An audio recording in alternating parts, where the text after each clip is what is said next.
Hey guys, this is Comic Uno and Comic Frontline, and today I'm doing Comic Uno episode 161. And this is a show where I review all the comics I read this week in one show, so let's get started. This was kind of an average week. It was about 20 books that came out this week. Sorry I'm in a different background. I will have my poster background again next week. But let's start talking about the comics from this week. So, like I said, I have about 20 books. And let's start out with Worst Pick of the Week, which is Eclipse, issue 1, which is an Image comic book. It's a new book. It's about, how about if we had a world where we can't go outside because the sun is too powerful, and I guess it's also a statement about global warming. And I thought the concept was really good. I liked how they executed I liked the concept. I didn't like how they executed the concept. I feel like the concept on paper was more interesting than what happened with issue 1. Also, the art style really just wasn't for me. It just had a lot of that crumbly line work I don't really like, and also the colors didn't really work. I didn't really feel hooked at all, so overall I gave it 2 stars. Even though it had potential, I didn't really feel that with issue 1. Alright, moving on to number 19, which is The Beauty, issue 10, which is a lot lower than usual, but I feel like it's kind of gone into a weird direction just because the book was so different with the first story arc, and now the second story arc is talking about a completely different character, which, yeah, it kind of talks about the beauty, but it kind of feels like a completely different series. I don't really like the art style. It's a little bit too much watercolor, not a lot of detail, even like over here where one of the characters gets shot. I don't really like the detail of the artwork. The story's okay. I like that we get to see more representation of a transgender character. I think that's great and good. And her story's okay, like I said, but it just kind of feels out of place with this series, because it introduced us to 2 completely different characters, which I really liked. And then it's moving us to this story arc. Is like, oh, where's the next story arc going? So I feel like it doesn't really know itself yet. So The Beauty issue 10 for me gets 2 stars, I think, or 2.5 stars. Let me check. Yeah, it's 2 stars, and that was number 19. Moving on to number 18, which I also have to check how many stars I gave this. I gave this 2.5 stars, which is Bloodlines, issue 6. So Bloodlines, for me, I thought really started out well. I really liked the way the series started out, but then fizzled to the end.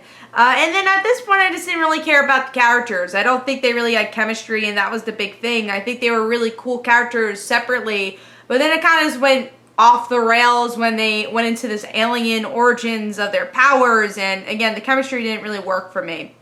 Artwork was still okay. I liked that it was kind of this more abstract art style, kind of like Brian Buccellado's art. Not Brian Buccellato. Can't think of the artist right now. The person who does Titans right now. Don't ask me why I'm blanking out his name. Brian Booth. So yeah, Bloodlines issue 6 for me though gets 2.5 stars, and that was number 18. I think we're up to number 17 now. We are.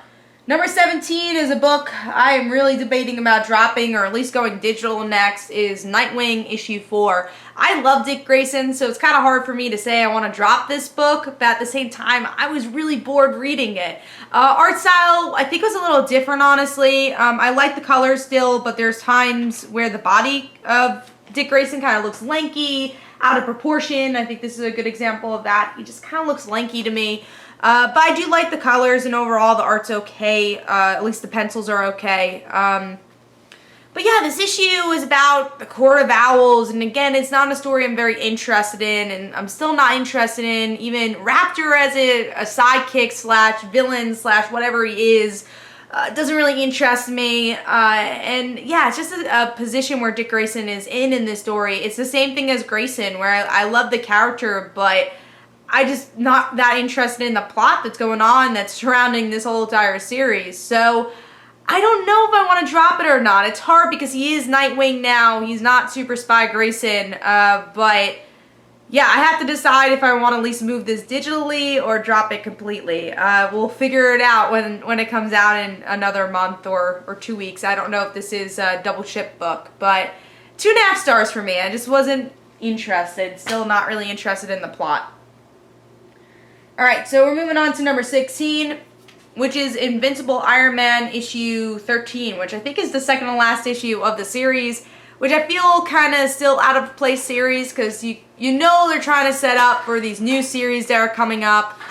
So we'll see what that's going to be all about. I hear someone coming in to the door, and I'm not in the regular place I'm in. So if I say something that's not part of the review, I'll let you know, because I'm not going to stop this review. Anyways, moving on to Invincible Iron Man issue 13. Like I said, I thought it was an okay issue. I mean, I think it's a little bit better than it has been, but it's still... all these storylines, I feel like, that don't even make sense that are in Civil War. I don't really understand what that's all, you know, how it's connecting to Civil War, because I feel like it felt so separated. It felt really separated, the book. So like I said, once my dad comes in, I'm just going to tell him I'm doing a video. Anyways, so, sorry I'm breaking up this whole entire part of Invincible Iron Man. Anyways, I don't really like the artwork either. I think the strongest part was with Rhodey. I like that we get to see the emotion, but at the same time, I've never really been that invested in that friendship, so that didn't really hit me emotionally as much. But yeah, I think the biggest problem is that the book kind of felt so disconnected, and now tying into Civil War doesn't really make sense to me. So yeah, I'm still not loving the book. Even his love interest, I really liked her in the beginning, but then they pressed that pause because it's super spy mission that really was just because Brian Michael Bendis was doing Civil War, and I have a feeling just didn't know what to do with this series, and now trying to pick up with what it was doing, but it's just not working. So I gave it 2.5 stars. Alright, so that was number 16. So now we're moving on to number 15, which I'm doing a video, whoever entered the door. Is I hear by a dog. Who entered the door? Okay. Mom, say hi to the video now that you're on. Alright, I'm almost done. We're halfway through, but it's the whole show. So, anyways, we're moving on to Superman issue 6, which I think, let me see. Yeah, that's number 15. Yeah, Superman number 6 is kind of low. I think this book took its time to get to the point, and that's why I didn't really love this issue so much. I'm still not really a big fan of the art style, but I do kind of like that it looks kind of like classic Superman with the curl and all that, and kind of this, I guess, anime style I go with. It kind of heightens that, but I still don't really like it. I don't really like the style. It's very over-exaggerated, and the colors kind of clash throughout. But I think, you know, John Kent was definitely the best part of the book, but the Eradicator just went on for too long. It just took a while to wrap up the story, but I'm glad this issue kind of wrapped it all up, and we'll see how John is Superboy and how that all connects to things. So Superman issue 6 gets 3 stars. That was number, I think, 15. Yes, so number 14 now, surprisingly higher than Superman, is Green Arrow issue 6. And the reason I gave it a little higher, I gave it that edge, because I thought it was a little bit of an improvement for the book. Artwork's a little cartoonier because it's in the point of view of a Miko. So I'm not saying this is like the best story ever, because it's not. Still not really in the direction I want Green Arrow to be, but at least it's less of this horror aspect of the book. And I like that. I like that we get to see Amiko's past. I enjoyed that aspect. The present story, I think, was the part I didn't really like as much, but it was okay. Again, you get into the head of Amiko a bit more. Not perfect. I don't know if you really needed the present story. I would have been content if this was just a Clock King story, but it's a little bit better. A little. But you know it's just going to be a side story and go back to the island and the many boats that are in that book. So that's number 14. Moving on to number 13, which I'm surprised this is so low. That's Supergirl issue 1. So Supergirl, I didn't really like the artwork. I thought it was very blocky. I thought the colors were a bit darker than it should have been. And the book in general reminds me a little bit too much of the New 52. I still feel that anger throughout Kara's personality. And it's hard because I feel like, yes, I understand that, you know, she's going through stuff. She's new to this world, but she's had 30 other issues with the New 52 to the Just to the World. So I feel she should be a little less angry, because that's not really Kara's character. That's not Supergirl's character. So, yeah, I gave it 3 stars, the issue. There's aspects I liked. I like she's going to school. I like that they really show Supergirl's power set in this issue, her cultural differences, that she has an accent in her voice. I like those details. I like that the Danvers family is really trying. But like I said, the New 52 aspect is really getting me out of it, like Cyborg Superman, the anger stuff. I think it has a long way to go, but I'm still going to pick it up. I just thought issue 1 could have showcased Kara a little bit more in this issue. So I gave that 3 stars. I think that was number 14. And get a sip of water. Alright, so now we're moving on to number 12, which is Revival, issue 42. Yeah, this is low. I expected this to be top 5, but it took a lot of different directions. Now, I will say this is like one of the last issues that are coming out for Revival. It is one of my favorite series, period. I really enjoy the series a lot, and with this issue, I thought it concentrated on too many characters that once you get the tension and the reveal of who Martha's, M's, murderer is, it just kind of felt flat to me. And I'm sure the next issue will pick up, but there are just way too many random characters in this issue for me. I guess they may show suspects or whatever. I don't know, but it just kind of took me out of it. So yeah, so Revival issue 42, even though I did like the reveal in the end, I think kind of went in too many directions in this one issue. So I gave it 3.5 stars. Alright, so now we're moving on to number 11, which is higher than usual, actually, and that is All New, All Different Avengers, issue 14.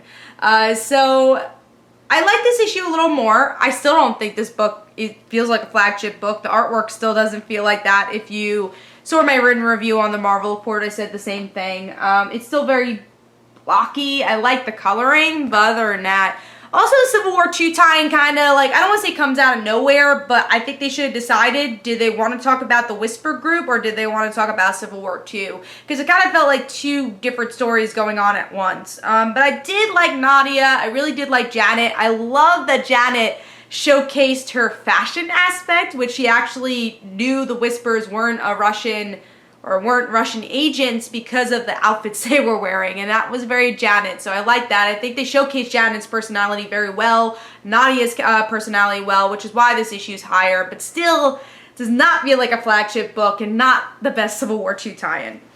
So I gave this issue 3.5 stars.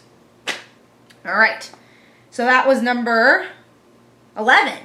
Moving on to number 10, a book I've been really enjoying, which is the Flintstones issue 3. I like kind of the social commentary we get with the Flintstones, because I feel like that's kind of what the original Flintstones was, is to show the Stone Age story, but a commentary on, the times. So here, we get the commentaries of our own times, and it's very much, I think, a commentary on war. They use aliens instead of anything else. So they use aliens to kind of replace that, and it's definitely a commentary on how people treat veterans and how the government treats veterans. And I like that they are able to showcase that. And I thought it was a good character showcase, and again, it was good themes, so I enjoyed it. Flintstones issue 3 gets 3.5 stars, and that was number 10, I believe. Yes, so now we're moving on to number 9, which is Ever After, which is a Fables mini-series ongoing. I don't know. I just know it's a Fables series, and it's issue 1. I picked up Fables here and there. I haven't picked up, like, every issue of Fables, but I read a couple issues here and there, and I think this was pretty new reader friendly, which I enjoyed. I do think you need to have a little bit of the gist of the world to read it, but I like this kind of like the spy adventure thing. I like that they added Bigsby and I can't think of her name right now. The main character, I can't think of her name. Like I said, I've only dabbled with Fables, but I like that our main character's kid becomes the main character of this issue. And it's a cool kind of world they're building with the mundanes and, you know, our fairy tale type characters. What I really liked about this issue was the idea that, yes, we have these old fairy tales, but now we're getting new fairy tales. We're getting new stories, and that means new enemies, new heroes. So that's the aspect I really liked about it. So I thought it was a good, pretty good start. I gave it 3.5 stars. Alright, I believe that was number 9. Alright, so we're moving on to number 8, which is Silk, issue 12. Didn't make top 5 this time. I felt that this issue definitely had some good aspects. I like that we get to see Sydney and our friends interact a little more. I think if you like Lord of the Rings or Game of Thrones, you'll like this issue more than I did, because I'm just not a fan of those franchises, just because I don't really love medieval magic things. So I got a little less out of this, but I did. I like the issue though, because we actually get a progression of Cindy's parents. We find out that her mom's pretty badass. I like the flashbacks with her mom, but I think the real story and the real meat we're gonna get is with the next issue. I could have done without the negative zone, but it still made for a fun issue. It wasn't the strongest Silk issue, but I liked it overall. So Silk issue 12 gets 3.5 stars. Now number 8.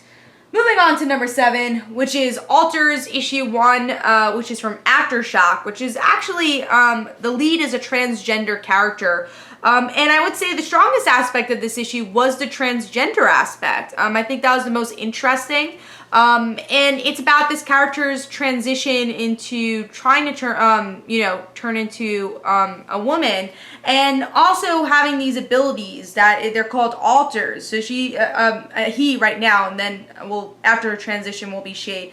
I'm sorry if I get any of the pronouns wrong, but so we get to see that Charlie wants, he has these abilities and is using his powers to become a hero, but a female hero, which I thought was very interesting.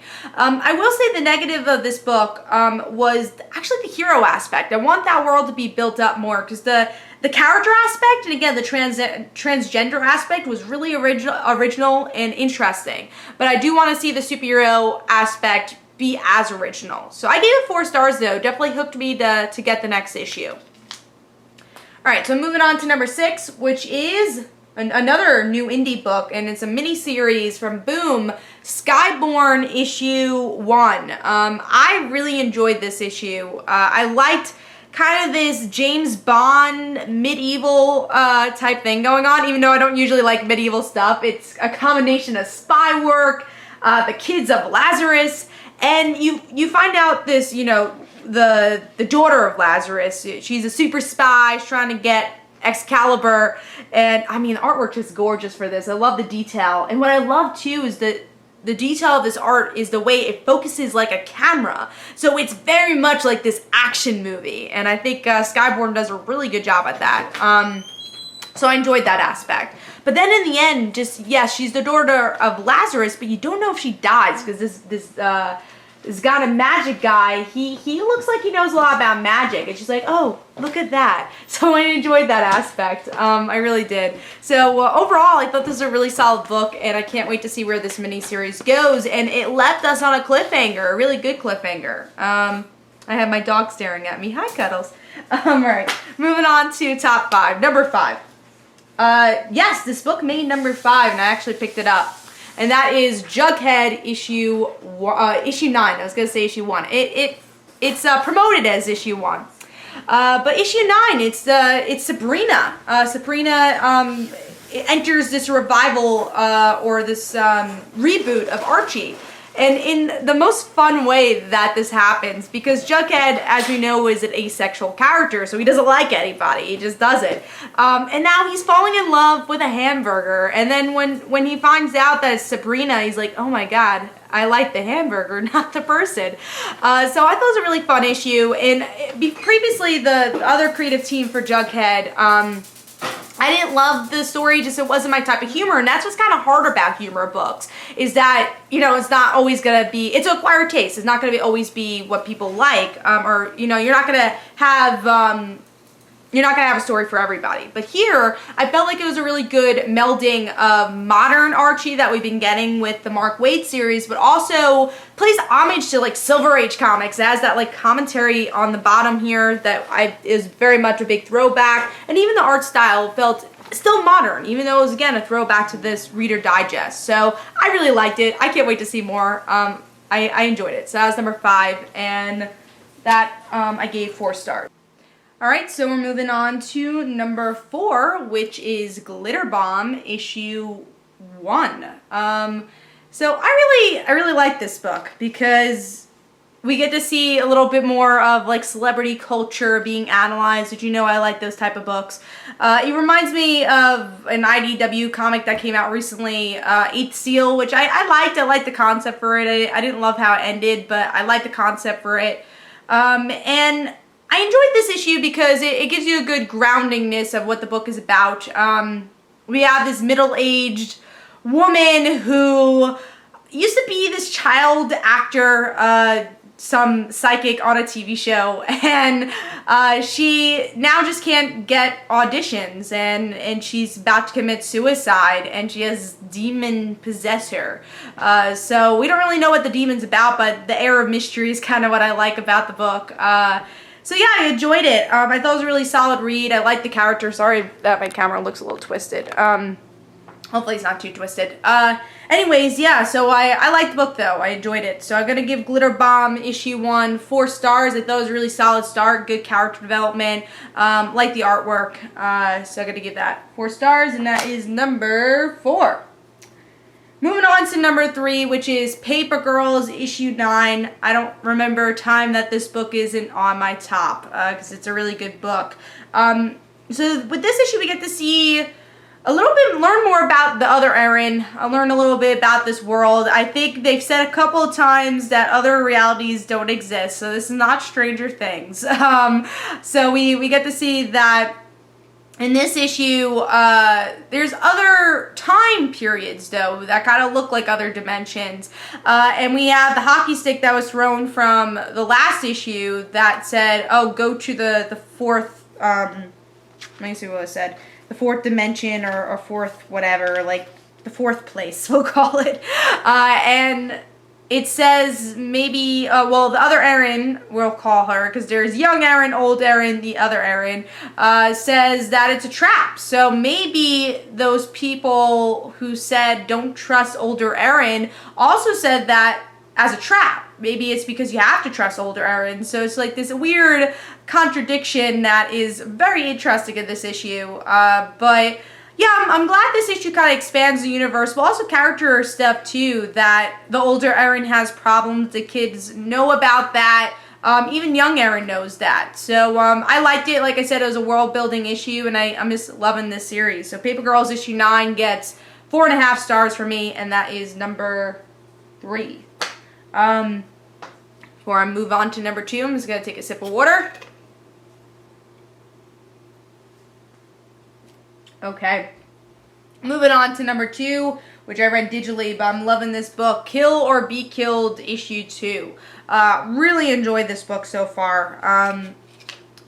I like that it's pretty much a comic book that's kind of like plays out as this murder, I would say murder novel. It's not really a mystery novel, but I like how it's written. I really love the dialogue. That's really what gets me, is that in the beginning you have these paragraphs of dialogue, kind of like a novel, and then you have the little images on the side, and it's our main character talking about a story about how all these people do wrong things, and they think they killed this hunchback, but in the end, they try to admit, oh yeah, I did that, but because the king was so entertained, he forgave everybody. And I like how our main character kind of takes this story and says, oh, I think the part where they're all trying to do the right thing was made up. It was the happily ever after.